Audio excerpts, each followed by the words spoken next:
Hello friends, कैसे हैं आप सब लोग। आज मैं आपसे बात करने वाली हूँ मैथ्स के एक इंपॉर्टेंट टॉपिक के बारे में, जो कि है रेशियो एंड प्रोपोर्शन। तो एग्जाम में इससे जितने भी इंपॉर्टेंट क्वेश्चंस बनते हैं या फिर हम भूल जाते हैं, उस सबको मैंने अपने नोट्स में लिख रखा है। आप ये वीडियो लास्ट तक ज़रूर देखिएगा, होप ये आपको हेल्प करेगा और कमेंट्स में ज़रूर बताइएगा कि आपको कैसा लगा। एक टंकी में 30 लीटर दूध है, इसमें 33 से 1/3% दूध निकालकर इतना ही पानी डाल दिया जाता है। यह प्रक्रिया 2 बार दोहराई गई, अंत में कितना दूध है। तो इसका सोल्यूशन हम क्या करेंगे, डायरेक्ट देखो हमारे पास टोटल मिल्क कितना दे रखा है, 30 लीटर ये टोटल है। और 33 से 1/3% को जब हम फ्रैक्शन में लिखते हैं तो क्या लिखते हैं, 1/3, यानी 1/3 दूध बाहर निकाला, तो यानी पीछे पात्र में कितना बचा, 1 - 1/3 यानी 2/3 बचा। और ये प्रक्रिया हमने कितनी बार, 2 बार दोहराई है, तो इसको हम 2 बार लिखेंगे। तो हमारा सोल्यूशन क्या होगा, 30 जो कि टोटल मिल्क की मात्रा है, मल्टीप्लाई 2/3, कितना पात्र में शेष दूध रहा, 2/3। और ये प्रक्रिया 2 बार दोहराई तो दूसरी बार और लिखेंगे हम इंटू 2/3, तो बराबर हमारा आंसर क्या आएगा, 40/3 लीटर ये हमारा दूध है। और यही अगर हमको पूछ लिया होता कि कितना पानी है, तो हम 30 में से माइनस कर देते 40/3 को। नेक्स्ट क्वेश्चन आता है हमारा, एक पात्र में जो 63 लीटर दूध से भरा है, यदि 9 लीटर दूध निकालकर बराबर मात्रा में जल से विस्थापित किया जाता है और बाद में 5 लीटर मिश्रण निकालकर बराबर मात्रा जल से विस्थापित किया जाता है, तो द्वितीय प्रक्रिया के बाद मिश्रण में जल की मात्रा ज्ञात कीजिए। तो इसका सोल्यूशन हम कैसे करेंगे, सबसे पहले हम देखेंगे टोटल मिल्क कितना है हमारे पास, 63 लीटर। और अब 63 लीटर में से 9 लीटर दूध निकाल दिया और बराबर मात्रा में जल डाल दिया। तो अब जब हम 63 में से 9 लीटर दूध निकालेंगे तो पीछे कितना बचेगा, 54 बचेगा। 54 बटा टोटल वैल्यू कितनी हमारे पास, टोटल मिक्सचर है 63 लीटर, मल्टीप्लाई। अब ये प्रक्रिया एक और बार दोहराई, लेकिन दूसरी बार क्या किया, इसने 5 लीटर मिश्रण निकाला, तो वापस 63 में से 5 जाएगा तो कितना बचेगा, 58 बटा वापस पानी डाल दिया यानी 63, 58/63 बराबर में हमारा आंसर क्या आएगा, 49.71 लीटर। ये आ गया हमारे टोटल मिल्क की वैल्यू। अब हमें वाटर चाहिए, तो टोटल मिक्सचर कितना था, 63 लीटर। 63 लीटर में से माइनस कर देंगे 49.71, तो हमारे पास क्या आ जाएगा, 13.28, ये वाटर की वैल्यू आ जाएगी। इसी क्वेश्चन में, सेम क्वेश्चन में अगर हमें बोल रखा होता कि मिक्सचर टोटल 63 है और उसमें से 45 मिल्क है, तो हम कैसे करते, तो हम डायरेक्ट मिल्क की जगह यहाँ पे 63 की जगह 45 लेते हैं, क्योंकि हमेशा स्टार्टिंग में हमें टोटल मिल्क की वैल्यू लेनी है। पहले में टोटल मिल्क की वैल्यू 63 थी तो हमने डायरेक्ट ले लिया, लेकिन अब की बार क्या बोला इसने, टोटल मिक्सचर की वैल्यू 63 है, ना कि मिल्क की। मिल्क तो उसमें से ओनली 45 ही है, तो हम लेंगे 45 मल्टीप्लाई 54/63 मल्टीप्लाई 58/63। वापस वही सॉल्व करने का तरीका तो सेम ही है, बस हमें आगे कैसे वैल्यू लेनी है उसको ध्यान में रखने के लिए ये चीज़ बताई है। नेक्स्ट क्वेश्चन आता है, एक पात्र में जो 2079 लीटर दूध से भरा है, यदि 11 से 1/9% दूध निकालकर बराबर मात्रा में जल से प्रतिस्थापित किया जाता है और बाद में 9 से 1/11% मिश्रण निकालकर बराबर मात्रा में जल से प्रतिस्थापित किया जाता है, तो द्वितीय प्रक्रिया के बाद मिश्रण में जल की मात्रा ज्ञात कीजिए। तो सबसे पहले हमारे पास टोटल मिल्क कितना है, 2079, ये टोटल हमारे पास मिल्क की मात्रा है। और 11 से 1/9% को हम फ्रैक्शन में कैसे लिखते हैं, 1/9, और 9 से 1/11 को कैसे लिखते हैं, 1/11। सबसे पहले हमें क्या करना है, मिल्क की टोटल वैल्यू ले लेनी है, जो हमें क्या कितनी दे रखी है, 2079। 1/9 मिल्क हमने बाहर निकाल दिया, तो पीछे कितना बचा, 8/9, तो 1 - 1/9 बराबर 8/9, तो इंटू करेंगे हम 8/9, वापस मल्टीप्लाई। अब 1/11 बाहर निकाल दिया तो पीछे कितना बचा, 10/11, तो इंटू 10/11, तो बराबर में टोटल हमारे पास मिल्क की वैल्यू कितनी आई, 1680। लेकिन लास्ट में पूछा क्या है, द्वितीय प्रक्रिया के बाद मिश्रण में जल की मात्रा बताइए। तो इसे हम क्या करेंगे, 2079 में से 1680 को घटा देंगे, तो पीछे जो वैल्यू आएगी वो हमारे पास आएगी टोटल वाटर की वैल्यू। बताया, एक पात्र में 81 लीटर शुद्ध दूध है, इसमें से 7 से 9/13% निकालकर पानी से प्रतिस्थापित कर दिया गया तथा पुनः 7 से 1/7% भाग निकालकर पानी से प्रतिस्थापित किया गया। तब नए मिश्रण में दूध और पानी का अनुपात बताइए। तो देखिए इस क्वेश्चन में हमें क्या करना है, सबसे पहले मिल्क की टोटल वैल्यू कितनी दे रखी है हमें, 81 लीटर, तो इसको ले लेंगे हम डायरेक्ट और मल्टीप्लाई। अब कितना बोला इसने, 7 से 9/13% निकाल दिया, तो 7 से 9/13 का फ्रैक्शन वैल्यू क्या कितनी होती है, 1/13 होती है, तो इसको अब 1 में से माइनस कर देंगे, तो पीछे हमारे पास कितना दूध बचा, 12/13।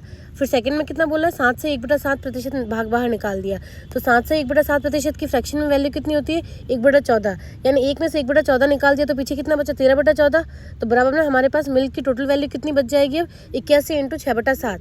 अब इसे हमें पूरा सॉल्व नहीं करना है, क्योंकि लास्ट में हमें रेशियो में वैल्यू पूछी है। तो वाटर कितना बचा, टोटल हमारे पास कितना मिक्सचर था, 81 लीटर, 81 - 81 × 6/7 बराबर हमारे पास वाटर की वैल्यू आ गई 81 × 1/7। अब इन दोनों का रेशियो निकाल देंगे तो 6:1 ही हमारा आंसर होगा। क्वेश्चन आता है, एक बोतल डेटॉल से पूरी भरी है, 1/3 द्रव निकालकर उतनी मात्रा में पानी मिलाकर बोतल को पूरा भरा जाता है और यह प्रक्रिया 4 बार दोहराई जाती है, तो डेटॉल और पानी का अंतिम अनुपात बोतल में क्या होगा। तो अब हम मान लेंगे कि माना डेटॉल की मात्रा x लीटर है, तो अब डेटॉल बराबर कितना x है, तो x इंटू, अब बोला क्या है कि 1/3 द्रव निकाल दिया, 1/3 निकाल दिया तो पीछे कितना बचा है, 2/3, तो x इंटू 2/3। और ये प्रक्रिया कितनी बार दोहराई है, 4 बार, तो हम 4 बार 2/3 से गुणा करा देंगे। तो बराबर में हमारे पास आंसर क्या आएगा, बॉटल में डेटॉल की मात्रा कितनी बचेगी, 16/81x। और लास्ट में हमें डेटॉल और वाटर का रेशियो पूछा है, तो x से कट जाएगा। और यहाँ पे 65 कहाँ से आया, तो टोटल वैल्यू हमारे पास कितनी थी, 81 थी, 81 में से 16 डेटॉल माइनस कर दिया तो पीछे बचा वाटर जो कि 65 है। तो हमारा आंसर होगा डेटॉल और वाटर का रेशियो होगा 16:65। नेक्स्ट क्वेश्चन आता है, एक 64 लीटर क्षमता वाला पात्र शुद्ध दूध से भरा हुआ है, दूध की कुछ मात्रा निकाल कर उतना ही पानी भरा गया। यह प्रक्रिया 2 बार और दोहराई गई, तो प्रत्येक प्रक्रिया में दूध कितनी मात्रा में निकाला गया यदि पानी और दूध का परिणामी अनुपात 37:27 है। तो देखो इस क्वेश्चन में मिल्क की हमारे पास टोटल वैल्यू कितनी है, 64 लीटर। तो 64 इंटू, अब क्या बोला कि कुछ मात्रा में दूध निकाल दिया, तो कुछ मात्रा माना कि x, तो 64 - x/64। और यह प्रक्रिया 2 बार और दोहराई गई, यानी एक बार पहले कर ली और 2 बार और, यानी टोटल 3 बार की पावर 3 लिख देंगे क्योंकि प्रक्रिया 3 बार दोहराई गई टोटल।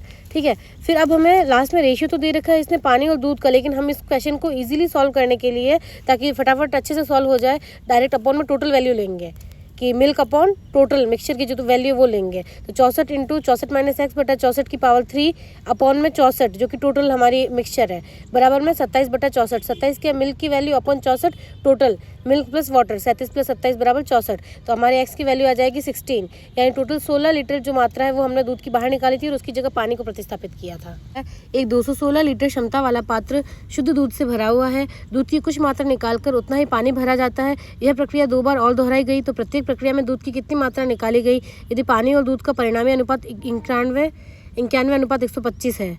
तो ठीक है, अब हमारे पास टोटल कितनी वैल्यू दे रखी है, दूध की कितनी मात्रा है, 216 लीटर है। तो 216 × 216 - x, माना हमने x लीटर दूध बाहर निकाला, तो 216 - x/216 की पावर 3, क्योंकि टोटल पहले एक बार प्रक्रिया हो गई और 2 बार और दोहराई, यानी टोटल 3 बार हो गई, इसलिए इसकी पावर में हम 3 लिखेंगे। और हमें रेशियो किसका दे रखा है, पानी और दूध का दे रखा है, लेकिन हम क्या करेंगे, दूध और टोटल मिक्सचर का रेशियो लेंगे ताकि हम इजीली सॉल्व कर पाए। तो बराबर में हम रखेंगे 125/216। 125 है हमारे मिल्क की वैल्यू और 216 है टोटल मिल्क प्लस वाटर। तो हमारा आंसर क्या आएगा, एक्स की वैल्यू आ जाएगी 36, यानी टोटल 36 लीटर जो है वो दूध स्टार्टिंग में हमने बाहर निकाला था और उसकी जगह पानी यूज़ लिया था। एक पात्र दूध से पूरा भरा है, 8 लीटर दूध निकालकर उतनी ही मात्रा में पानी मिलाया गया। यह प्रक्रिया पुनः 3 बार दोहराई गई और इसके पश्चात पानी और दूध का अनुपात 65:16 हो गया। तो पानी की क्षमता बताइए। अब की बार इसने क्या किया, स्टार्टिंग में टोटल हमारे पास कितना मिल्क है वो इसने बताया ही नहीं है, तो हमने मान लिया टोटल x। तो अब x में से कितना, 8 लीटर इसने दूध बाहर निकाल दिया और उतनी मात्रा में पानी मिला दिया, तो हम क्या लिखेंगे, x इंटू x - 8/x। अब टोटल प्रक्रिया कितनी बार, एक बार तो पहले ही हो गई और 3 बार और दोहराई गई, यानी टोटल 4 बार हो गई, इसलिए हम इसकी पावर में लिखेंगे 4 और अपॉन में x। अब मैंने आपको पहले ही बताया कि अगर हमें इजीली क्वेश्चन को सॉल्व करना है तो मिल्क और टोटल का रेशियो लेना है, ना कि मिल्क और वाटर का, ताकि इजीली सॉल्व हो जाए। तो बराबर में हम रखेंगे 16/81। 16 है हमारा मिल्क और 81 टोटल मिल्क और ये वाटर की वैल्यू मिला करके। तो अब x की वैल्यू कितनी आ जाएगी हमारे पास, 24, यानी स्टार्टिंग में हमारे पास 24 लीटर मिल्क था। नेक्स्ट क्वेश्चन आता है, 2 पात्र A और B के आयतन का अनुपात क्रमशः 7:2 है। पहले पात्र में दूध और पानी का अनुपात 5:2 तथा दूसरे पात्र में दूध और पानी का अनुपात 8:5 है। दोनों पात्रों को आपस में मिलाया जाता है, तो अंत में मिश्रण में दूध और पानी का अनुपात ज्ञात कीजिए। देखिए इस क्वेश्चन में क्या हमें और 2 पात्र दे रखे A और B, और उनके आयतन का अनुपात कितना दे रखा है, हमें 7:2 दे रखा है। और सबसे पहले वाले में कितनी मिल्क और वाटर का रेशियो 5:2 और सेकंड नंबर वाले में कितनी है 8:5 है। तो हम क्या करेंगे, हम इन दोनों का योग सेम करेंगे, सबसे पहले दोनों को इक्वल करेंगे, फिर 7 और जो 2 अनुपात दे रखा है उससे गुणा कराएंगे। तो सबसे पहले इक्वल करने के लिए यहाँ पे ए में मिल्क और वाटर का कितना है टोटल योग 5:2 यानी टोटल 7, और यहाँ पे कितना है मिल्क और वाटर का B में 8 और 5 कितना होता है 13। तो एक काम करेंगे, हम जो पात्र A है उसको 13 से गुणा कराएंगे और जो पात्र B है उसको 7 से गुणा कराएंगे, जिससे हमारी वैल्यू कितनी आ जाएगी 65:26 और 56:35 आ जाएगी। फिर अब क्या करेंगे हम, अब हमको क्वेश्चन में क्या बोल रखा था कि 7:2 है दोनों का आयतन, तो अब जो A के अंदर जो मिक्सचर है उसको 7 से गुणा कराएंगे और B के अंदर जो मिक्सचर है उसको 2 से गुणा कराएंगे। उससे हमारा रेशियो कितना आ जाएगा 455:182 और इसका आ जाएगा 112:70। अब क्या करेंगे हम, हमें लास्ट में पूछा है कि टोटल मिश्रण में दूध और पानी का अनुपात कितना है, तो हम मिल्क को एक ऐड कर देंगे अलग से और वाटर को अलग से ऐड कर देंगे।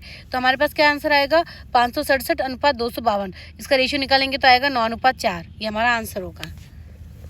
नेक्स्ट क्वेश्चन आता है, दो बर्तनों ए तथा बी के रखे मिश्रणों में दूध और पानी का अनुपात क्रमशः 5:2 तथा 8:5 है। दोनों बर्तनों को किस अनुपात में मिलाया जाए कि मिश्रण में दूध तथा पानी का अनुपात 9:4 हो जाए। अब ये देखो, पिछले वाला जो क्वेश्चन है सेम उसी की तरह है। उसमें क्या लास्ट में हमें दूध और पानी का रेशियो पूछ लिया, इसमें लास्ट का रेशियो हमें दे रखा है 9:4, और जो स्टार्टिंग में किस अनुपात में मिलाया था वो चीज़ हमें पूछ ली। ठीक है, तो इसका सोल्यूशन हम कैसे करेंगे, इसको हम एलिगेशन से कर सकते हैं डायरेक्ट। और ऐसे क्वेश्चन हमेशा क्या करते हैं, कोई भी एक चीज़ ले लेते हैं। जैसे मिल्क ले लिया अपन ने, तो पहले वाले में मिल्क कितना था, 5 था, अपॉन में टोटल वैल्यू, टोटल मिक्सचर कितना था, 5 और 2 7। वैसे ही दूसरे वाले में मिल्क कितना था, 8 था, और टोटल मिक्सचर कितना था, 8 5 13, तो 8/13 लेंगे। और फिर लास्ट में हमें कितना दे रखा है, 9 दे रखा है मिल्क और 4 दे रखा है वाटर, तो हम क्या लेंगे 9/13, क्योंकि टोटल वैल्यू लेनी है हमें। तो इससे हम रेशियो निकालेंगे तो कितना आएगा, 7:2। ये एलिगेशन से हमारा डायरेक्ट सॉल्व हो जाएगा। दोनों क्वेश्चन सेम ही है, बस एक में स्टार्टिंग का रेशियो दे रखा है और एक में पूछ रखा है। क्वेश्चन आता है, किसी नीले और पीले रंग के चित्र में नीले और पीले रंग का प्रयोग 4:3 के अनुपात में क्रमशः किया जाता है। यदि ऊपरी हिस्से में नीले और पीले रंग का अनुपात 2:3 है तो निचले हिस्से में नीले और पीले रंग का अनुपात क्या होगा। तो ऐसे क्वेश्चन में हमें सबसे पहले क्या करना है, हमें टोटल वैल्यू दे रखी है कि टोटल ब्लू और जो येलो कलर है उसका रेशियो कितना है, 4:3। फिर हमें क्या किया, जैसे मैंने डायग्राम बना के बता रखा है आपको कि जो आधा हिस्सा है उसमें 2:3 है नीले और पीले रंग का, और बचे हुए आधे हिस्से का हमको पूछा है। तो हम सबसे पहले क्या करेंगे, एलसीएम लेंगे। और एलसीएम लेने का तरीका भी क्या होगा कि टोटल हमारे पास कितना है, 4:3, यानी टोटल 4 3 7, फिर वापस आधे हिस्से में कितना है, 2:3, यानी 3 2 5, तो 7/35, 35, और 35 का भी हम लेंगे डबल, यानी 70, क्योंकि हमें दोनों आधे आधे हिस्से चाहिए ना, आधा हिस्सा ऊपर का आधा हिस्सा नीचे का, तो हम 35 का डबल 70 लेंगे टोटल वैल्यू।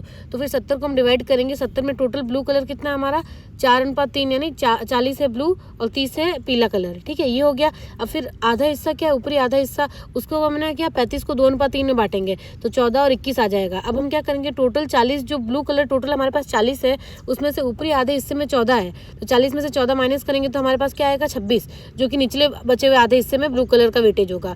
और वैसे वैसे येलो निकाल देंगे हम कि टोटल हमारे पास येलो कितना है, 30 है, और ऊपरी आधे हिस्से में कितना है, येलो का मान 21 है, तो 30 - 21 यानी 9, यानी नीचे वाले हिस्से में क्या आ जाएगा रेशियो, 26:9। संपूर्ण पृथ्वी पर भूमि का पानी से अनुपात 1:2 है तथा उत्तरी गोलार्ध पर यह अनुपात 2:3 है। दक्षिणी गोलार्ध पर भूमि का पानी से अनुपात ज्ञात कीजिए। अब देखिए, इस क्वेश्चन में हमें क्या दे रखा है कि पूरी पृथ्वी में पानी और भूमि का रेशियो कितना वो दे दिया, पहले तो 1:2, फिर उत्तरी गोलार्ध यानी ऊपरी जो आधा हिस्सा उसके अंदर कितना रेशियो है वो भी दे दिया 2:3, और निचले आधे हिस्से का मान हमसे पूछ लिया। तो सबसे पहले वही तरीका, हमें सबसे पहले क्या करना है, एलसीएम ले लेना है। और एलसीएम निकालने का तरीका क्या, टोटल कितना है 1:2 यानी 3, और ऊपरी आधे हिस्से में 2:3 यानी 5, 5 और 3 कितना, 5 3 15, लेकिन हम हमेशा इसका डबल लेते हैं क्योंकि निचला गोलार्ध भी तो हमें निकालना है। तो 15 दूना 30, यानी 30 लेंगे हम। टोटल पृथ्वी का ओवरऑल टोटल वेटेज कितना लेंगे हम, 30 लेंगे। 30 के अंदर अब हम डिवाइड करेंगे पानी और भूमि को, तो सबसे पहले मतलब 10 आ जाएगी हमारे पास भूमि और 20 आ जाएगा हमारे पास पानी। और वही जब हम ऊपरी भाग को डिवाइड करेंगे, ऊपरी भाग कितना है,